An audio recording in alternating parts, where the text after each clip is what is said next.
Hello my dear students and welcome back to RS only. So today we will be discussing about UPSC, या union public service commission.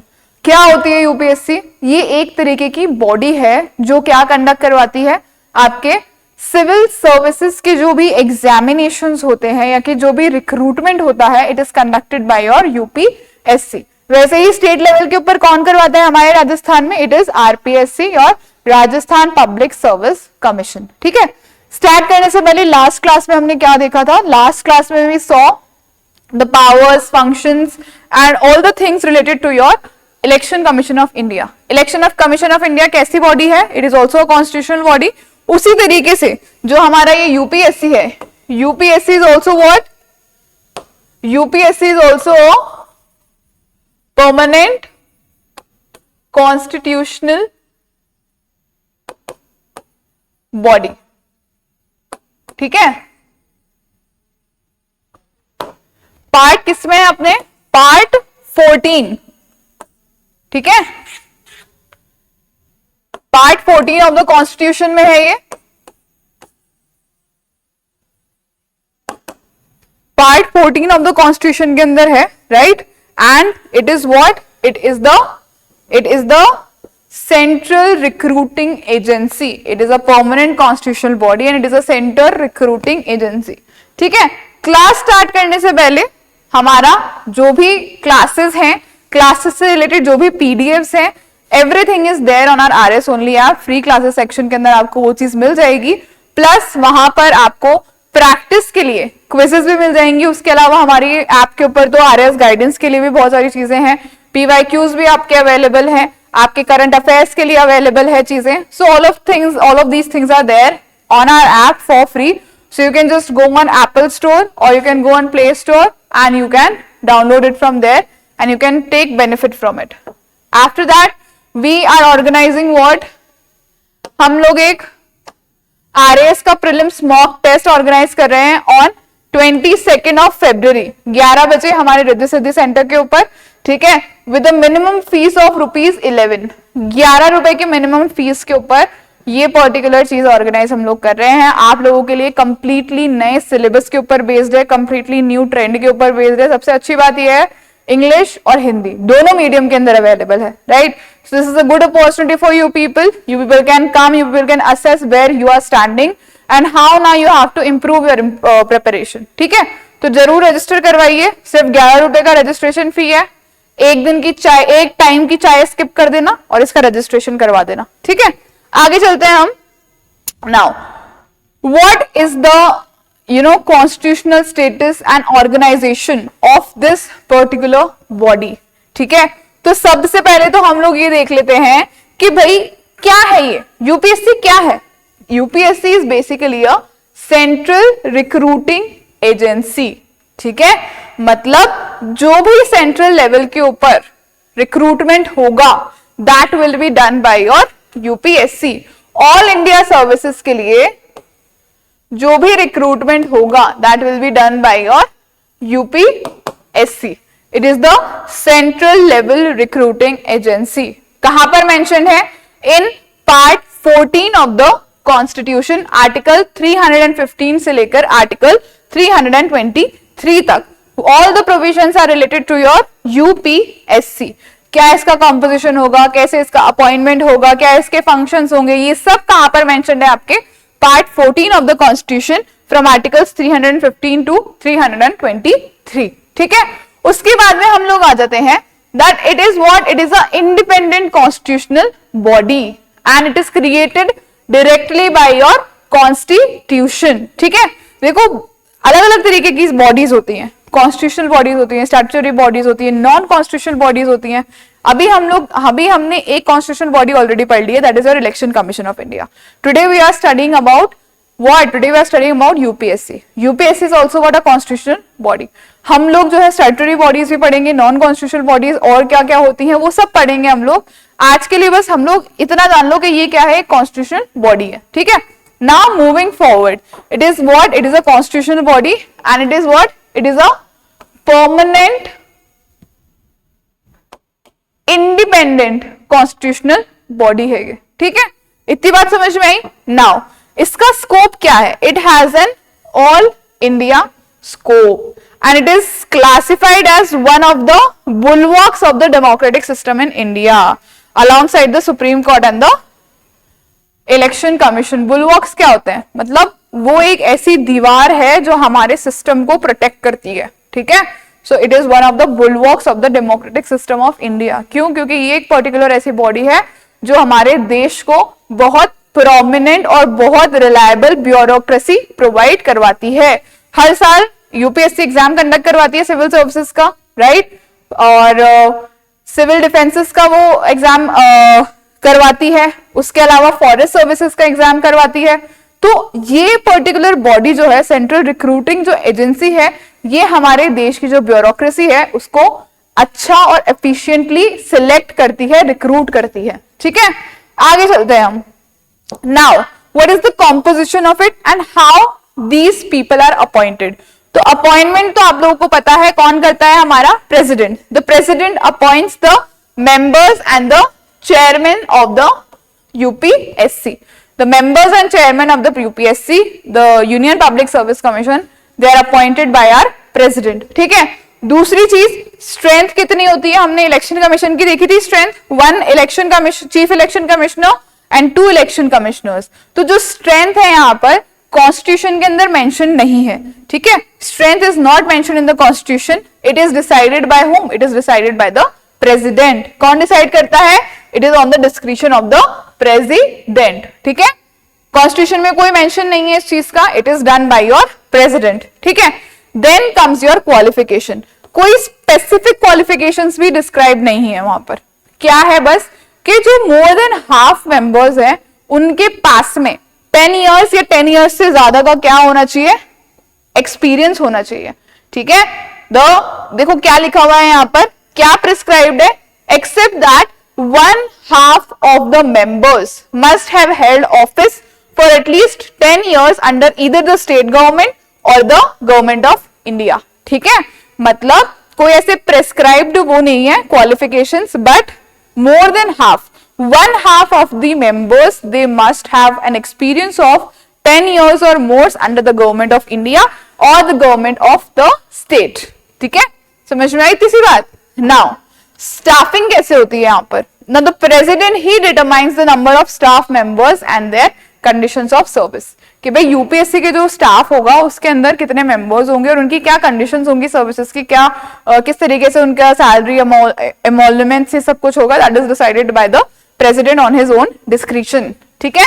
समझ में आ गई तीसरी बात? Now moving forward we come to the tenure. Tenure कितना होगा इनका? Same as your ECI, election commission of India. इसके अंदर भी 6 साल का टेन्योर होता है और 65 साल का होता है. जो भी दोनों में से पहले होगा वो उसका टेन्योर होगा. Either 65 years of age or 6 years of service. Okay, so members hold office for a term of either 6 years or until they attain the age of 65 years, whichever is earlier. दोनों में से जो भी पहले होगा. ठीक है? That is the tenure.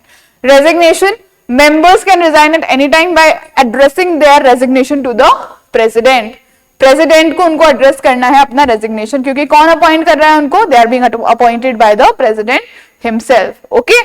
Acting chairman का भी कॉन्सेप्ट होता है. फॉर एग्जांपल, अगर चेयरमैन का जो ऑफिस है, इफ इट फॉल्स वेकेंट, या फिर जो अभी प्रेजेंट चेयरमैन है, he is not able to perform his duties due to any XYZ reasons, maybe he is unwell or maybe he is not able to come to the office, तो उस time के ऊपर the president he can appoint what? He can appoint an acting chairman. Okay? Acting chairman will be, he will not be the permanent chairman, but he will only act as the chairman of the UPSC. Okay? समझ में आई? The president can appoint an acting chairman if the office falls vacant for the chairman or the chairman is unable to perform duties due to absence. ठीक? Removal grounds क्या होंगे? The president can remove obviously for 3 grounds. सबसे पहला क्या होता है आपका? Insolvency. ठीक है? दूसरा, engaging in paid employment outside the duties और इनफॉर्मिटी ऑफ माइंड और बॉडी. मतलब या तो वो इंसॉल्वेंट हो गया हो, मतलब दिवालिया निकल गया उसका, he does not have any assets and he has a lot of loan upon him और lot of debts upon him to pay back, और उसके पास पैसा नहीं है अब कुछ भी, तो वो क्या हो गया, उसका दिवालिया निकल गया, वो बैंकरप्ट हो गया है। तो अगर उस सिचुएशन में the president can remove a person who is there in your UPSC, ठीक है, मेंबर्स फॉर दैट। दूसरा, अगर वो अपने ऑफिस की ड्यूटीज के अलावा किसी और एम्प्लॉयमेंट एक्टिविटी के अंदर हिस्सा ले लेते हैं तो उनको रिमूव किया जा सकता है। या फिर थर्ड क्या होता है, if they become incapable from their mind, मतलब if they have a unsound mind, तो then they can be removed, ठीक। अब एक और जो है ग्राउंड है जिसके ऊपर रिमूव किया जा सकता है, that is removal for misbehaviour. अब ये जो ये रिमूवल फॉर मिसबिहेवियर है, व्हाट इज मिसबिहेवियर, ये कहीं पर डिफाइन नहीं है कि किस चीज को हम मिसबिहेवियर मांगेंगे, लेकिन जब इस ग्राउंड के ऊपर रिमूव किया जाता है, so the supreme court is asked for do an inquiry, ठीक है, the supreme court is asked to do an inquiry before any member of the UPSC is removed on this particular ground. और जो भी supreme court decide करेगा अपनी inquiry के अंदर, जो भी उसके सामने निकल कर आएगा, that will B final and binding, ठीक है। The advice tendered by the court is binding on the president, ठीक है। यहां पर जो एडवाइस मिलेगी वो क्या होगी, प्रेसिडेंट के ऊपर कंप्लीटली बाइंडिंग रहेगी, ठीक है भाई। इतनी सी बात समझ में आ गई सब लोगों को। आगे चलते हैं हम लोग। Moving forward, what are the provisions for independence, कैसे हम लोग इंश्योर कर रहे हैं कि भाई हमारी जो ये यूपीएससी है, जो कि इतनी प्रेस्टिजियस बॉडी है हमारे इंडिया के अंदर, जो कि हमारी पूरी ब्यूरोक्रेसी को सेलेक्ट कर लिया ऑन इंडिया लेवल, तो उसकी इंडिपेंडेंस हम कैसे इंश्योर करें, ताकि वो ना तो यूनियन ना तो किसी लेजिस्लेचर के दबाव में आ सके, ना किसी एग्जीक्यूटिव के दबाव में आ सके, ना किसी और के दबाव में आ सके। तो कैसे हम इंश्योर कर रहे हैं उसकी इंडिपेंडेंस, सबसे पहले सिक्योरिटी ऑफ टेन्योर देकर, मतलब members can only be removed in the manner and on the grounds which are mentioned in the constitution. 3 आपके ग्राउंड्स वहां पर मेंशन है, इंसॉल्वेंसी, और अगर किसी भी आउटसाइड वर्क के अंदर वो पाए गए, तो अगर कोई और काम वो कर रहे हैं other than their official duties, उसके अलावा if they are of unsound mind, if they are not of sound mind, तो इन 3 के अलावा नहीं रिमूव कर सकते। मिसबिहेवियर के लिए रिमूव करेंगे तो कौन को इंक्वायरी करने के लिए बैठना पड़ेगा, सुप्रीम कोर्ट को, और सुप्रीम कोर्ट की जो भी एडवाइस होगी वो क्या होगी, बाइंडिंग और फाइनल होगी ऑन द प्रेसिडेंट। अंडरस्टूड इतना सा। सो इससे क्या इंश्योर हो रहा है, इनसे जो यूपीएससी के मेंबर्स है उनकी सिक्योरिटी ऑफ टेन्योर इंश्योर हो रही है। Second is fixed service conditions, मतलब उनके डिसएडवांटेज के लिए उनकी जो सर्विस कंडीशंस है उसको ऑल्टर नहीं किया जा सकता। Once a person is appointed as the member of UPSC, उसकी जो है सर्विस कंडीशंस को उसके डिसएडवांटेज के लिए ऑल्टर नहीं किया जा सकता, ठीक है, समझ में आ गई बात। चार्ज एक्सपेंडिचर, उनकी जो सैलरीज होती हैं, जो भी अलाउंसेस होते हैं, जो भी पेंशन होते हैं, they are charge upon the consolidated fund of India, मतलब उन पर्टिकुलर चीजों के ऊपर, सैलरी, अलाउंसेस, पेंशन, इनके ऊपर पार्लियामेंट वोट नहीं कर सकती है। It is not votable by the parliament. It is क्यों, क्योंकि it is charge upon the consolidated fund of India, ठीक, समझ में आई बात। फ्यूचर एम्प्लॉयमेंट रेस्ट्रिक्शंस, अब यहां पर आता है कैच, जो चेयरमैन होता है ना यूपीएससी का, यूपीएससी के चेयरमैन को after he gets retired, either after 6 years of serving as a chairman of UPSC or after 65 years of age, when he gets retired, वो ना तो किसी सेंट्रल गवर्नमेंट में ना किसी स्टेट गवर्नमेंट में he can not seek any employment, मतलब वो फर्दर एम्प्लॉयमेंट सीक नहीं कर सकते, ठीक है। वेयर एज द मेंबर्स, जो मेंबर्स होते हैं ना यूपीएससी के, they can seek employment, but they can only seek employment as the chairman of UPSC or the chairman of any state public service commission, उसके अलावा बाहर नहीं कर सकते वो भी सीख। समझ में आ गई बात। मतलब क्या है यहां पर कहने का कि जो चेयरमैन है, चेयरमैन तो क्या है, आफ्टर रिटायरमेंट कोई एम्प्लॉयमेंट सीख नहीं कर सकता, ठीक है। वेरेज जो मेंबर्स हैं यूपीएससी के, वो क्या बन सकते हैं, चेयरमैन बन सकते हैं, या तो यूपीएससी के या फिर किसी स्टेट पब्लिक सर्विस कमीशन के, ठीक है। उसके अलावा और कहीं पर एम्प्लॉयमेंट वो लोग सीख नहीं कर सकते। देखो यही सेम चीज लिखी हुई है, the chairman is ineligible for further employment under the government of India और any state, and the members are eligible only for appointment as chairman of UPSC और a state public service commission. ठीक है, समझ में आई इतनी सी बात आप लोगों को? So this was all a just about your UPSC. ठीक है, आई होप आप लोगों को ये सारी चीजें समझ में आई होगी जो मैंने क्यूमुलेटिव तरीके से आपको बताई है।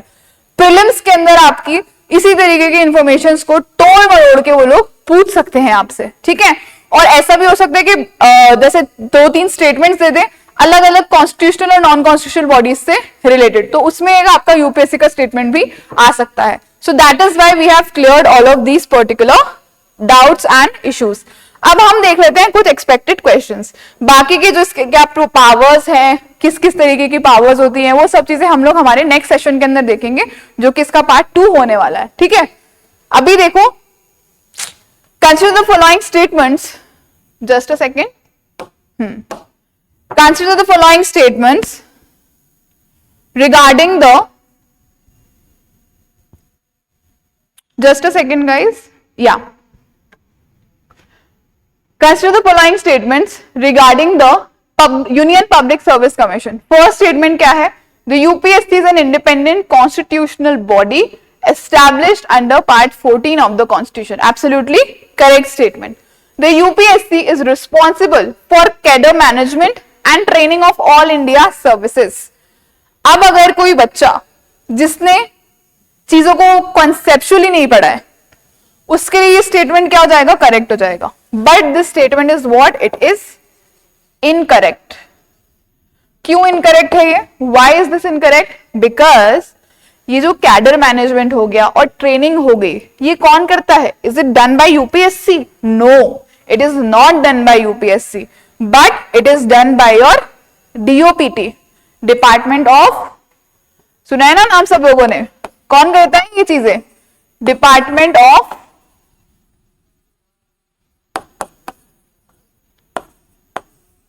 Personnel and training. यूपीएससी का काम क्या है? यूपीएससी का काम is only of recruitment. Cadre management और ट्रेनिंग कौन करता है? Your DOPT। यस और नो? समझ में आ गई तीसरी बात? तो the second statement is wrong. कौन कौन सी स्टेटमेंट्स करेक्ट हैं? क्या पूछ रहा है question? Which of the given statements are correct? So your which statements are correct? Third वाला भी देख लेते हैं एक बार। The UPSC is regarded as one of the bulwarks of Indian democratic system. Absolutely correct. हमने अभी देखा था इलेक्शन कमीशन और सुप्रीम कोर्ट को भी क्या बोला गया है? इंडिया के डेमोक्रेटिक सिस्टम का बुलवॉक बोला गया है। वैसे ही यूपीएससी को भी बोला गया है। So first and third statements are correct. A, 1 and 3 only. समझ में आ गई बात? I hope this thing is clear to you people. आगे चलते हैं हम लोग। With reference to the composition of the UPSC, consider the following statements. First statement क्या दी गई है? The Constitution prescribes the exact number of members of the UPSC. No, कौन decide करता है ये? It is on the discretion of the president. Yes or no? देखा था ना हमने अभी। At least half of the members must have held the government office for a minimum of 10 years. Correct statement है बिल्कुल। All members are appointed by the President of India. बिल्कुल correct statement है. So 2 and 3 are your correct statements. So A option will be a correct option. आगे चलते हैं हम next question की तरफ। Assertion देखो क्या है? Members of UPSC enjoy a high degree of independence in their functioning. Yes, absolutely. उसका reason क्या दिया गया है? इस assertion का क्या reason दिया गया है? Their salaries and allowances are charged on the Consolidated Fund of India. बिल्कुल सही reason है इनकी independence को maintain करने के लिए। So both A and R are true and R is the correct explanation of A. So I hope this topic is clear to you people and इसके अंदर अब आपको कोई confusion नहीं होगा जितना हमने पढ़ा है। अगली क्लास के अंदर हम यूपीएससी का पार्ट 2 लेकर आ रही हूं मैं, ठीक है। कल हम लोग जो है यूपीएससी का पार्ट 2 करेंगे और हमारा जो टॉपिक है ये बिल्कुल अच्छे से कवर और कंप्लीट हो जाएगा। अब इसके बाद में जो क्लासेस होंगी वो बहुत क्रूशियल होने वाली हैं। क्यों? क्योंकि हम लोग राजस्थान पॉलिटी स्टार्ट करेंगे, ठीक है। राजस्थान पॉलिटी हम लोग स्टार्ट करेंगे after the second part of UPSC and in that we will be covering starting from governor, we will be covering everything. Okay, उसके बाद में हम लोग कुछ एडमिनिस्ट्रेटिव पॉलिसीज, रिफॉर्म्स, ये सब चीजें देखेंगे and you will be good to go for your examination. ठीक, तो तब तक हमारे साथ बने रहो, अच्छे से पढ़ाई करते रहो. कोई भी आपके मन में डाउट्स, कंफ्यूजन है, नीचे कमेंट सेक्शन में कमेंट करके जरूर बताओ. हम लोग इतना एफर्ट आपके लिए कर रहे हैं, राइट? हमें इससे कोई एक्सेस कोई रेवेन्यू जनरेट नहीं हो रहा है, ना ही हमें इससे मतलब कोई बहुत वो मिल रहा है. But it is just that जो बच्चे इंग्लिश मीडियम के हैं या फिर जो बच्चे हिंदी मीडियम के भी है, क्योंकि we talk in bilingual language, right? So we are doing for your benefit. The people who can not afford expensive coachings, they can watch these videos and they can get their basics clear. So it is your duty as well to acknowledge that thing. और आपके मन में जो भी doubts हैं, queries हैं, वो आप लोग पूछो, बेधड़क पूछो, नीचे comment section में comment करके पूछो. हमारा डिस्क्रिप्शन बॉक्स में एक लिंक है, वहां पर जाकर अपने आपके लिए काउंसलिंग सेशन बुक कर लो. यहाँ पर आकर हमसे पूछो. We are always there to help you people. और अपना जो ये 26 का जो आपका अटेम्प्ट है, उसको अपना मतलब एकदम 100% दे दो उसको and try to clear it like with good marks. So बस इसी नोट के साथ में we will be ending today's class. And only thing which I want to say is prelim specific पढ़ना स्टार्ट कर दो and all the very very very best for your preparation. Thank you so much.